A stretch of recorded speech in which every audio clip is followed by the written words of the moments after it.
Hello guys, welcome back to the channel. Today we are going to check a very interesting problem which was asked during data engineering interviews in Amazon and Paytm.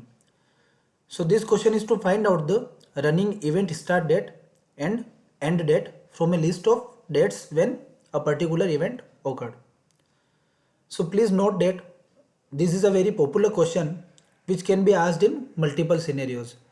Like you can see from my sample data that we are using here the dates, but you can find that in multiple companies or in multiple interviews the question was asked like providing the list of numbers or a list of names. So basically the logic we are using to solve this question will be same, the data would be different. So let's check the sample data, expected output, and what will be our approach to solve this question. So as you can see that in my sample data I have this event date available. Now you can see that I have this event date available between 1st of January to 15th of January. But if you'll see the continuous running dates, you'll find that from 1st of January to 4th of January, we have continuous dates available like 2nd Jan and 3rd Jan. But after this, we are having 7th January available.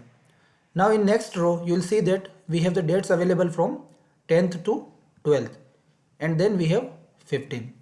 So in that scenarios, we are supposed to get two columns in my output, which will be our event start date and end date.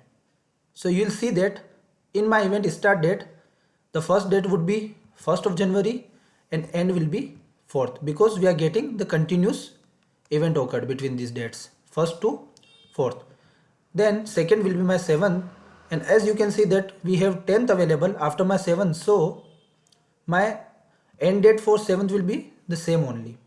Now in my next row I am having 10th to 12th, and the last row would be our 15th.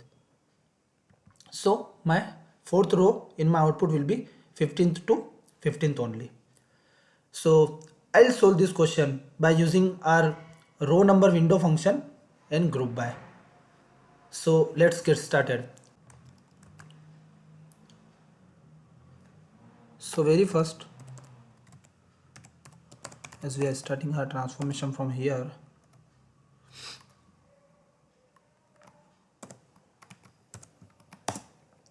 I'll import window function. As we are using window function, so I'll import it.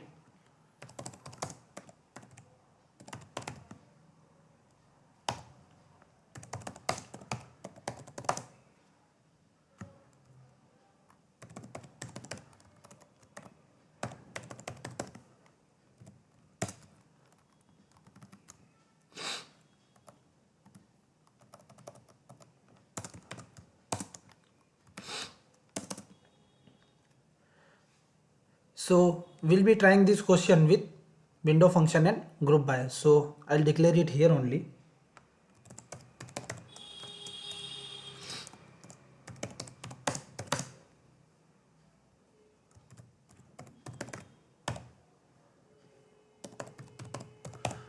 I'll use it to sort my event dates.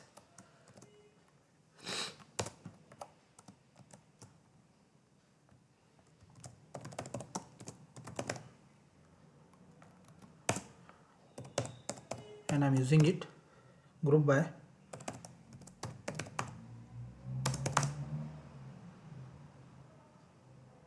On my newly added column from row number window function. So that will be known as group column. Now for storing our output, I have created one data frame result. df is my source data.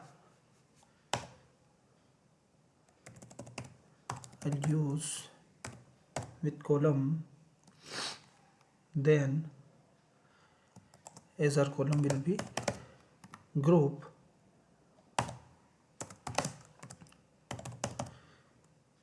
and event date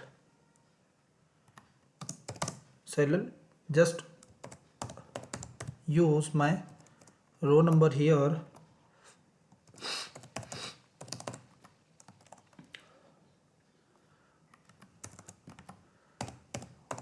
over, and in my over I have already declared this window space here, so I'll use over order by event date,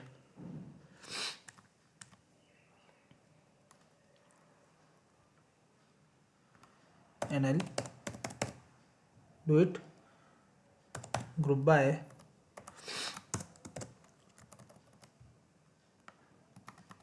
and I'll pass my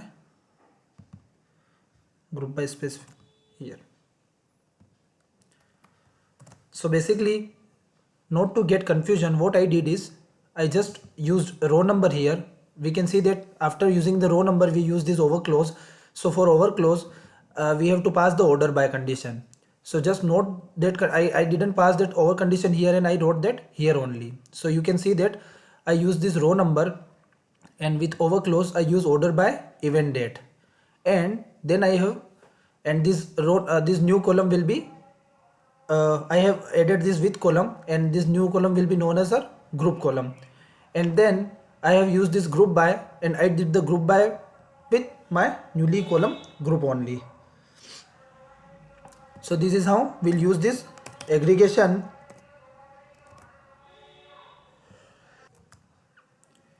So this will create our groups based on the giving row numbering, and event date will be our sorted. Now from those groups I'll find my minimum and maximum date as my start and end date. So I'll just use my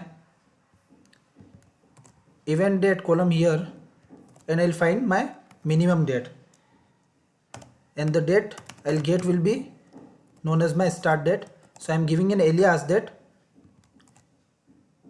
the minimum date would be known as my event start date.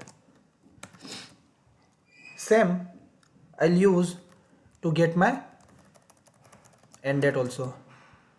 So at place of minimum I'll just use max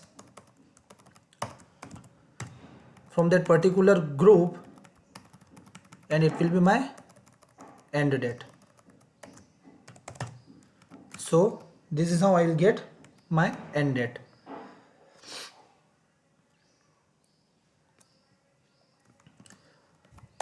Now I'll just select.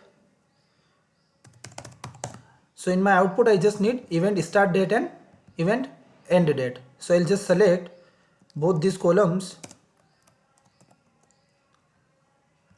event start date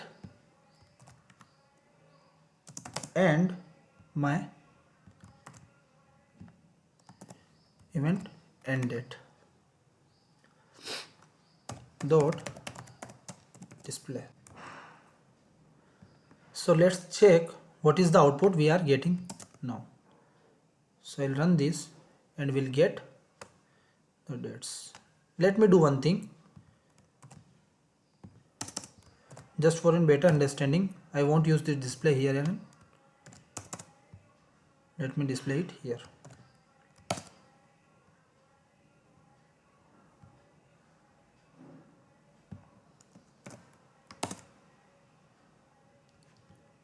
Okay, so now as you can see that we got our two columns, start date and end date.